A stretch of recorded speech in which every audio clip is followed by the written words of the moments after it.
Acaranya di mana? Pira, acaranya di mana, Pira? Di atas, Pak.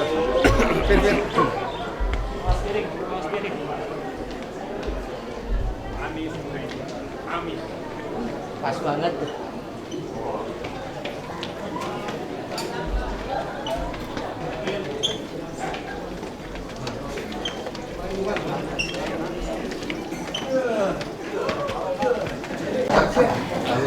Ya, langsung sama.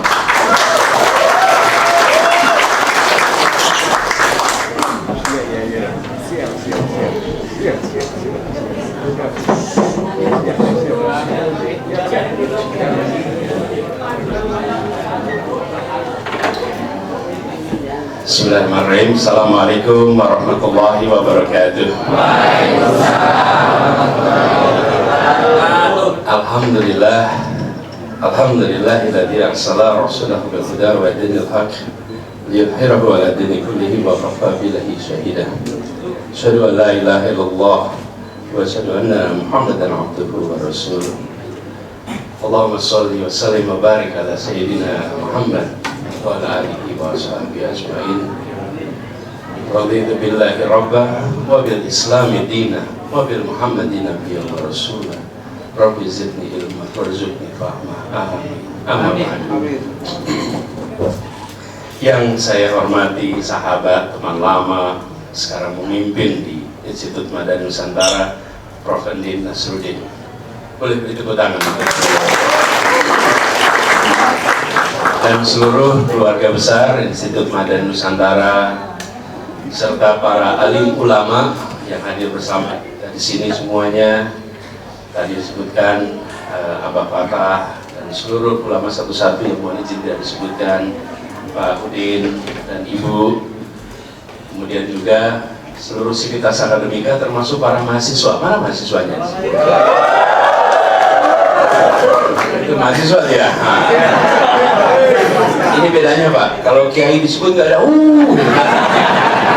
mazhar disebut dari semua terima kasih Prof. Andin, terima kasih kesempatan untuk silaturahmi. Memang ini kalau sudah perjalanan begini itu seringkali tantangannya di waktu. Tapi kita ingat-ingat, insya Allah ini bukan perjumpaan yang terakhir. Insya Allah ini pembukaan awal. Saya senang setiap kali dengar kata amin.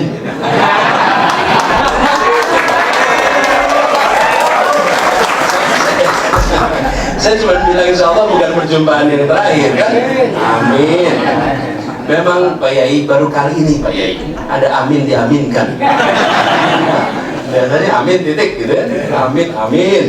Jadi saya senang sekali bisa ketemu di sini dan dalam sebuah dialog yang disebut namanya dialog kebangsaan. Nah, sebelum saya mulai saya lihat waktu maghrib, ternyata maghribnya tinggal 16 menit. Ya, 16 menit. Jadi saya akan optimalkan sebelum tiba waktu maghrib sehingga kita bisa selesai sebelum maghrib. Ini nanti dialog coba apa? Gimana? Ada tanya jawab juga. Kalau gitu saya lebih pendek lagi bisa, ya? Supaya nanti ada kesempatan untuk bertanya. Tapi gini sekalian, teman-teman, adik-adik, karena dibicara tentang kebangsaan, izinkan saya barangkali berbagi sedikit pandangan tentang kita berbicara tentang bangsa Indonesia. Bangsa ini memiliki keunikan dibandingkan bangsa-bangsa lain di seluruh bentangan dunia. Apa yang menjadi unik? Karena bangsa ini secara usia relatif muda. Nama Indonesianya pun itu belum 160 tahun istilah Indonesia. Dan menjadi Indonesia itu adalah sebuah proses yang dilakukan secara sengaja. Menjadi Indonesia itu sengaja. Kenapa saya katakan sengaja? Karena ada anak-anak muda yang kumpul, dan anak-anak muda kumpul ini menyatakan kami menjadi Indonesia. Kita ingat peristiwanya namanya Sumpah Pemuda. Itu Indonesia pertama. Menjadi satu bangsa. Ditandai dengan menggunakan satu bahasa persatuan. Dan satu bahasa persatuan ini adalah bukan bahasa yang penggunanya terbanyak, tapi yang penggunanya bisa membangun perasaan kesetaraan, yaitu bahasa Melayu Kepulauan yang kemudian kita adopsi menjadi bahasa Indonesia. Bapak Ibu bayangkan kalau pada waktu itu menjadi utusan Jong Sunda, pulang kampung, yang Java pulang kampung, kira-kira diprotes nggak di kampungnya? Kenapa nggak pakai bahasa Sunda? Kenapa tidak pakai bahasa Jawa? Jangan bayangkan hari ini, tahun itu diperlukan kemauan untuk meletakkan kepentingan bersama di atas aspirasi masing-masing kelompok. Itu dahsyat Bapak Ibu. Dan ketemu bahasa Indonesia. Hari ini kita semua menganggap bahasa Indonesia itu sebagai sesuatu yang normal. Saya kebetulan tugas di Jakarta. Saya baca sejarah di Jakarta. Pak Yai, Pasar Senen itu Pak Yai, ketika tahun 30-an itu banyak kios apa? Kursus bahasa apa? Bahasa Indonesia. Seseorang disebut Indonesia bila dia bisa berbicara bahasa Indonesia. Tapi sebelum dia berbicara bahasa Indonesia, dia tidak bisa disebut sebagai orang Indonesia. Berbondong-bondong dari seluruh negeri ke Jakarta, dan namanya Negeri Jakarta. Belajar apa? Bahasa Indonesia supaya jadi Indonesia. Tapi sekalian itu tidak ditemukan di tempat lain. Etnis tetap, suku tetap, tapi dengan berbicara bahasa Indonesia kita punya perasaan satu bangsa.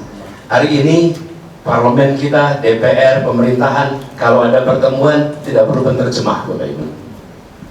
Bapak Ibu datang ke Uni Eropa, itu menyebut dirinya satu negara sekarang, namanya Uni Eropa. Apa bahasa resminya Uni Eropa? Ini mahasiswa ditanyain, apa bahasa resminya Uni Eropa? Inggris sudah keluar dari Eropa. Brexit itu udah keluar. Apa bahasa resminya di sana? Bapak Ibu, bahasa Prancis tidak diterima oleh Jerman, bahasa Jerman tidak diterima Prancis, bahasa Swiss. Bahasa resmi di Uni Eropa ada 23 bahasa. Itu artinya apa? Kalau mereka rapat semua pada pakai headphone, dengerin satu sama lain, dan itu artinya apa? Mereka tidak akan pernah punya angkatan bersenjata yang kuat, karena tidak bisa komandan dan anak buah pakai penerjemah. Nggak bisa. Saya ingin sampaikan, penemuan bahasa bersama itu kunci yang dahsyat. Lalu menjadi Indonesia ini bukan sebuah cukup. Menjadi Indonesia ini bukan sebuah percampuran, tapi menjadi Indonesia adalah sebuah persenyawaan. Apa bedanya campuran dan persenyawaan? Yang mahasiswa harus tahu. Apa bedanya percampuran dan persenyawaan? Melahirkan elemen baru. Betul. Disebut sebagai persenyawaan bila unsur-unsur yang ada melebur membentuk unsur yang baru. Bila tidak membentuk unsur baru namanya campuran. Persenyawaan.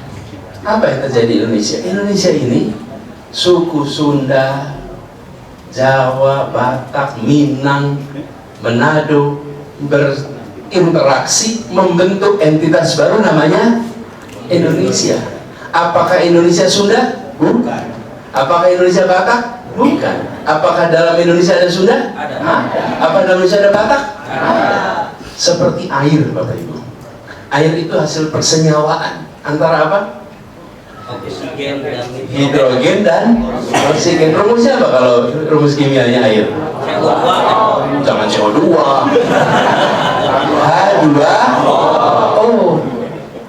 H2O. Ada hidrogen, ada oksigen. Bapak Ibu perhatikan, air itu apakah air hidrogen? Bukan. Apakah air oksigen? Bukan. Air itu ada hidrogennya, ada oksigennya, tapi air bukan hidrogen, air bukan oksigen. Itu unsur baru. Nah kita, inilah kehebatan bangsa Indonesia. Tidak ada bangsa lain di dunia yang ketika membentuk entitas baru, entitas awalnya masih ada. Hidrogennya masih ada, oksigennya masih ada, Sundanya masih ada, Jawanya. Dan ketika berbicara bahasa Indonesia, ketika berbicara bahasa Sunda, dia tidak kehilangan keindonesiaannya. Betul tidak? Betul. Ketika bicara bahasa Batak, dia tidak kehilangan keindonesiaannya. Dan ketika berbicara bahasa Indonesia, dia tidak kehilangan kesundaannya. Tadi ketika Kang Endin bicara dalam bahasa Indonesia, tidak ada yang menganggapnya dia bukan lagi Sunda. Enggak, dia tetap Sunda. Dan ketika dia berbicara dalam bahasa Sunda, tidak ada orang etnis lain yang bilang, dia udah nggak lagi Indonesia. Tidak. Di situ dahsyatnya menjadi Indonesia. Karena itu saya usul. Ini sudah menjadi namanya entitas baru. Jangan ketika sudah jadi entitas baru, yang dibicarain justru entitas pembentuknya. Ngobrolinnya hidrogennya aja, ngobrolinnya oksigennya aja, yang ditonjolkan unsur pembentuknya. Akhir-akhir ini kita tanpa sadar sering membicarakan unsur pembentuknya dan tidak membicarakan unsur yang terjadi. Betul tidak? Apa yang kita bilang kebinekaan? Bineka itu pembentuknya, betul tidak? Yang unik dari kalimat Bhinneka Tunggal Ika apa? Kata penting dari kalimat itu apa? Apa kata terpenting? Ika. Artinya apa Ika? Bukan. Ika itu bukan satu. Yang disebut satu itu tunggal. Bhinneka itu beragam, tunggal itu satu. Terus Ika apa? Bukan. Ika itu bahasa Sanskerta yang artinya iki, iku, kui, iku, menunjuk kepada kata tunggal. Beragam yang satu itu, ditegaskan, beragam yang satu itu. Jadi bukan Bhinneka Tunggal. Bhinneka Tunggal ini Ikanya itu tunggalnya nih satu. Nah kita yang harus kita tonjolkan apa? Dari kalimat itu kata tunggalnya, karena kita sudah bersenyawa menjadi Indonesia. Ada yang menggaungkannya malah binekanya, seakan-akan unsur pembentuknya yang terpenting. Bapak Ibu sekalian, jangan dipotong. Bhinneka Tunggal Ika, kata kuncinya adalah tunggal, karena ini hasil persenyawaan. Jadi dalam kesempatan ini saya ingin sampaikan, yuk kita jaga republik ini. Bagaimana menjaga persatuan ini? Persatuan dijaga dengan keadilan. Kalau Bapak Ibu bisa memberi contoh, ada persatuan dalam ketimpangan, saya ingin lihat. Ada nggak contoh persatuan dalam ketimpangan? Persatuan dalam ketidakadilan? Ada. Karena itulah kenapa kita bicara tentang keadilan. Bicara keadilan karena kita ingin persatuan Indonesia terjaga. Terjaganya lewat apa? Hadirnya rasa keadilan. Ini saya bisa terusin, tapi nanti kepanjangan nggak ada dialog. Nah, jadi sekarang saya izinkan buat teman-teman yang mau bertanya, nanti kita dialog sebentar. Karena waktu udah mepet. Yuk, silakan. Ya, kalau nggak, silakan nanti. Oke. Pak Dr. Sun dulu nih, perwakilan dosen. Silakan Pak. Siap-siap mahasiswa. Langsung dijawab Pak Anies atau gimana? Berapa pertanyaannya? 10 kalau bisa. Kita lihat dulu. Kalau pada bulas. Silakan. Adik-adik, tidak ada pertanyaan yang salah, tidak ada pertanyaan yang bodoh, tidak ada pertanyaan yang keliru. Yang ada pertanyaan yang pendek atau panjang. Nah, Anda harus pertanyaannya pendek. Silakan Pak Boy. Silakan Mas. Nanti. Silakan.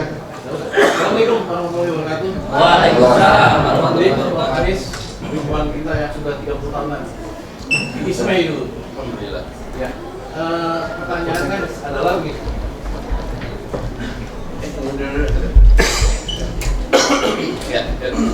Bicara mengenai Bhinneka Tunggal Ika itu sebetulnya di Sutasoma pun tidak berdiri sendiri, tapi itu harus didahului oleh Tanhana dan Mangwa. Berarti ada kebenaran yang kedua. Singkat cerita di sini dalam konteks kebangsaan dan juga Prof. Anies akan maju menjadi presiden. Yang tidak menduanya itu apa? Selain keadilan, karena keadilan itu efek samping dari yang tidak mendua ini. Kalau berdasarkan kuliah di kampus, saya selalu menekankan ketidakmenduaan itu adalah keesaan kita terhadap Allah SWT, dan itu adalah ketidakmaterian. Artinya selama bangsa kita masih selalu dengan pertumbuhan materi, karena 99% kebutuhan pangan Jakarta dikirimnya dari luar. Gubernur itu malah dipikirnya harga pasar, nggak ada trending topik harga beras di Jakarta, nggak ada trending harga minyak, nggak ada trending cabai merah, nggak ada. Tapi bagi yang mengurusi negara, itu yang paling mendasar. Jadi saya usul pada adik-adik semua, penting untuk kita potret suasana itu. Gimana caranya? Ketemu dengan masyarakat. Browsing di sini Anda akan ketemu trending topik, tapi belum tentu trending topik itu adalah tema yang paling penting. Nah, Pak Gun, menarik Pak, ini soal apa? Bukan soal apa yang menjadi ketidakmenduaan. Jadi ini adalah satu diskurs yang menurut saya di Republik ini harus lebih sering diungkapkan. Lebih sering, mengapa? Supaya kita punya kesadaran bahwa yang disebut sebagai persatuan itu bukan datangnya tiba-tiba. Itu yang saya katakan tadi, direncanakan, dibahas terus-menerus. Kalau dibahas terus-menerus, kita punya kesadaran. Saya beri contoh, Pak. Bapak-bapak terutama yang sudah lebih senior sering mengatakan zaman Orde Baru itu ada arahnya karena ada GBHN. Betul kan? Betul. Saya tanya, berapa di antara kita yang pada baca GBHN? Nggak pada baca, Bapak Ibu. Nggak baca. Terus kenapa kita bisa bilang ada arahnya? Karena di dalam pidato, di dalam pembicaraan terus-menerus disebut berdasarkan GBHN. Kita kemudian punya perasaan, punya arah nih. Kalau kita diingatkan tiap Jumat nih, ittaqullaha haqqa tuqatih wa la tamutunna illa wa antum muslimun. Kemudian kita ingat terus nih takwa diingatin terus nih. Diingatin. Nah, ini percakapan tentang Bhinneka Tunggal Ika ini. Percakapan tentang persatuan harus terus-menerus digaungkan. Dan kita dalam persoalan ini akan ketemu perdebatan, akan ada yang punya pandangan A, pandangan B, tapi itu akan mengedepankan pentingnya konsep persatuan yang memiliki dasar filosofis. Dan benar, seperti disampaikan Pak Budi, salah satunya adalah karena bangsa kita memilih untuk tetap menempatkan religiusitas sebagai dasar pondasi paling dasar. Dan itu yang membuat mengapa kita semua bisa bersama-sama, karena kita tahu bahwa kemerdekaan itu bukan hasil perjuangan, tapi atas berkat rahmat Allah yang Maha Kuasa. Itu kalimat yang penting. Makasih Pak. Yang kedua, soal Ayu yang dari tadi. Banyak yang beri rapot merah pada Anda. Kenapa tetap maju? Begini, ini juga termasuk trending topik. Bisa di trending topik kan? Bisa digaungkan. Karena itu, saya mengusulkan ketika menilai, bukan dari menilai apa yang dikatakan di sosmed. Ketika menilai begini, apa yang dijanjikan dan apa yang terlaksana. Disitulah penilaian yang paling objektif. Dulu janji apa, terlaksananya apa? Nah, sekarang saya kasih contohnya. Partai Nasdem adalah partai pendukungnya Pak Basuki Cahayapurnama, bukan pendukungnya Anies Baswedan. Dan Partai Nasdem adalah partai termasuk Metro TV mengkritik terus DKI Jakarta. Betul tidak? Betul. Lalu apa yang terjadi? Partai Nasdem kemudian mereview, bener nggak sih yang ngomongin orang-orang ini? Ketika mereka melihat sendiri, melihat faktanya, melihat itu, justru dia menjadi partai pertama yang mengatakan kami mendukung Gubernur DKI Jakarta. Loh, kalau yang dukung Anies pertama kali PKS, ya ngomong PKS dari judul mendukung. Betul tidak?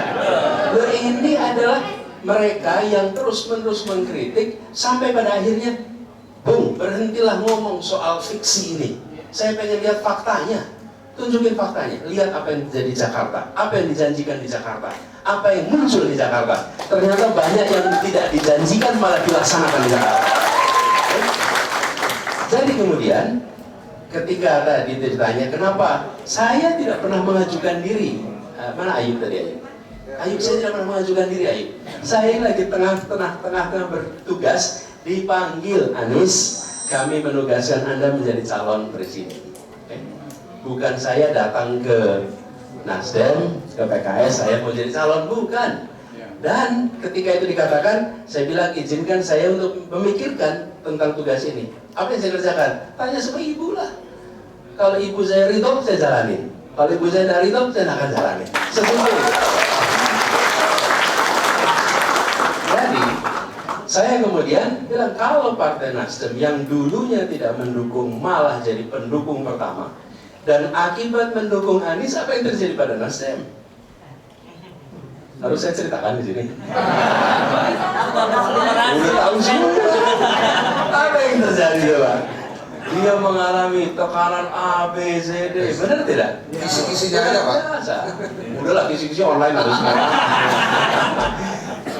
Apa yang terjadi? Tantangannya luar biasa. Nasdem menghadapi tantangan. Kenapa? Karena dia memilih untuk mendukung Anies. Kalau Nasdem mau relax, Pak Surya Paloh usia 72 tahun Pak. Kalau dia mau relax saja, tinggal ikut aja, nggak akan mengalami tekanan seperti sekarang. Beliau apa yang dia katakan? Dan dia bilang kepada saya, Bung Anies, kita ingin Indonesia lebih baik. Kita ingin Indonesia yang nantinya kita bisa berdiri dengan bangga. Saya minta Anda untuk menjadi yang di depan di dalam melakukan perubahan untuk Indonesia. Amin. Dan saya bilang ini sebuah kepercayaan, sebuah amanah. Dan tantangannya besar sekali. Jadi, Ayu, ketika dikatakan, misalnya ini saya katakan, bahwa ini air minum, tapi kalau ada 1000 orang mengatakan ini adalah air keras, maka terbentuklah persepsi ini adalah air keras. Gimana cara membantahnya? Saya bikin trending topik juga air minum, bukan. Cara membantahnya cukup sederhana, buka tutupnya, minum airnya. Oke, begitu diminum dan sehat, maka ini bukan air keras. Sama, Anies Baswedan dikasih raport merah di trending topik kan. Tidak usah dijawab pernyataan dengan pernyataan, jawab dengan kenyataan. Soal guru honorer, ini dua hal yang berbeda. Satu soal pinjol, satu soal guru honorer. Dua hal yang berbeda ini. Di sini juga banyak pada pinjol barangkali. Jadi yang soal guru honorer itu tentu harus diselesaikan. Bagaimana mungkin kita menitipkan anak-anak kita untuk bisa terdidik dengan baik ketika negara tidak memikirkan kesejahteraan pendidiknya. Oke. Harus dibereskan itu. Dan itu dibereskannya semuanya. Artinya satu soal kepegawaian, yang tidak kalah penting juga soal kompetensi. Memastikan, karena kita mau nitipin anak-anak kita. Jadi satu soal kepegawaian, yang kedua soal pinjol. Pinjol ini masalah soalnya. Kenapa sih pinjol ini terjadi? Pinjol ini muncul nomor satu karena proses pinjam uang untuk kebutuhan permodalan melalui perbankan dan sistem keuangan kita rumit sekali.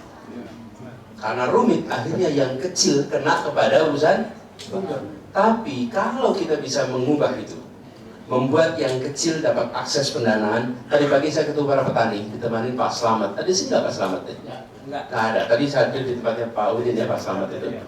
Itu ada simpan pinjam yang mereka gunakan. Dan dia ceritakan bahwa tingkat ketidakbayarannya nol. Dan Bapak Ibu lihat, kalau Bapak Ibu lihat BMT itu banyak sekali yang melakukan simpan pinjam. Tingkat ketidakbayaran itu sangat rendah. Ini yang harus kita dorong. Jangan biarkan pinjol-pinjol ini yang kemudian merajalela. Justru kita harus tumbuhkan seperti BMT, koperasi simpan pinjam, yang kemudian mereka apalagi tanpa bunga, yang membuat kecil-kecil itu mendapatkan akses keuangan. Jadi pinjol ini nantinya harus diatur, Pak. Dan kita buat supaya mereka udah diingetin semuanya. Waktunya udah habis nih. Nanti sebenarnya bukan soal di sini ya, kasihan yang nunggu yang berikutnya. Ya. Jadi kira-kira begitu ya jawabannya. Baik sekalian. Yang terakhir sebelum diakhiri, saya ingin sampaikan kepada adik-adik semua yang pada mahasiswa. Itu bukan mahasiswa, bukan ke bapak-bapaknya, bukan bapak ibu, mahasiswa. Anda selama kuliah manfaatkan untuk pengembangan diri dalam arti yang sesungguhnya. Masa kuliah adalah periode yang Anda tidak bisa ulang. Tidak bisa diulang. Di sini tolong saya pesan, aktif dalam kelas dan aktif luar kelas. Aktiflah di luar kelas apapun itu. Itu Pak Emi. Apapun itu. Paduan suara pun penting. Apapun itu. Tapi pesan saya, yang kedua, Anda sedang jadi mahasiswa nih. Kalau Anda tanya pada diri sendiri, apakah saya sedang dalam rute yang tepat atau tidak? Saya sebagai mahasiswa. Maka cari satu indikator yang paling sederhana. Kalau saya boleh usul indikatornya, Anda waktunya longgar atau Anda waktunya sibuk? Kalau saya jawab sekarang, Anda renungkan sendiri. Kalau waktu Anda longgar, Anda sedang masuk jurusan yang salah. Anda sedang menuju pada kegagalan. Anda sedang menuju kepada permasalahan. Tapi kalau Anda hari ini sibuk, pada waktunya kesulitan mengelola waktu, kehabisan tenaga karena begitu banyak kegiatan, yakinlah Anda sedang menuju ke puncak keberhasilan. Simple. tidak usah dijawab di depan saya, jawab Anda masing-masing. Saya termasuk mahasiswa waktunya longgar atau mahasiswa yang waktunya sibuk? Begitu Anda masuk rombongan yang longgar, ketahuilah Anda sedang menuju kegagalan. Kalau begitu Anda sibuk, Anda jawab depan. Terima kasih. Assalamualaikum warahmatullahi wabarakatuh.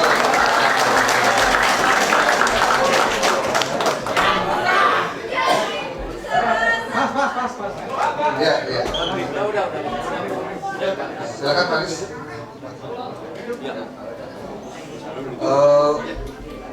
Untuk MC. Ya.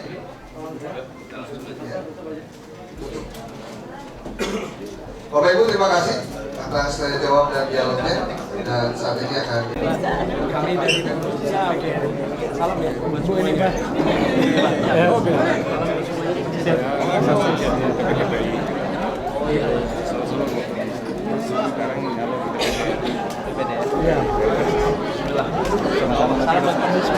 Jadi Pak Anies boleh difoto hari lalu, boleh difoto.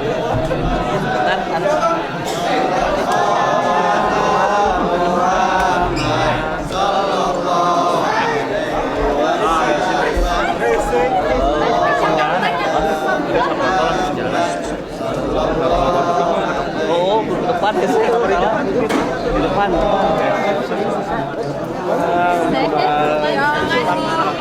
Salah kamera terbalik. Pak Anies hari ini kedatangannya. Oh iya. Gimana pendapatnya? Kami sangat antusias menyambut kedatangan Pak Anies ke IMN ini.